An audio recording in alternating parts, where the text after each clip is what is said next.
हाँ,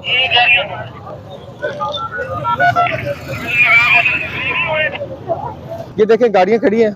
left side पे थोड़ा देख लो बेटा, कोई इशू नहीं है, मेरे लिए आप काबिल एहतराम है, ठीक है, बहन बेटियों जैसे, नो इशू। जैसा कि आप देख सकते हैं ये गाड़ी जो हमने लिफ्ट की है कमर्शियल मार्केट 5th रोड से टुवर्ड्स रहमानाबाद, ठीक है जी।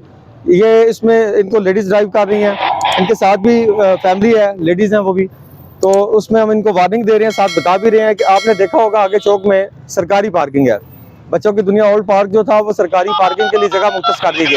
आपने बेटा आइंदा जब भी गाड़ी पार्क करनी है वहां पार्क करनी है, आराम से 4-5 जितना टाइम भी लगता है ना शॉपिंग करो, मगर हडल नहीं बनाना। हमें पता नहीं था सर। ठीक है, अब ये उतार दो, ये उतार दे, दे दे, ऐसे सीधी कर दो, फाइन नहीं देना, ठीक है, बगैर नहीं फाइन ना दे दे बेटा, इस तरह नहीं करना हमने, ठीक है, हडल नहीं बनानी। जाए शाबाश, ले लें।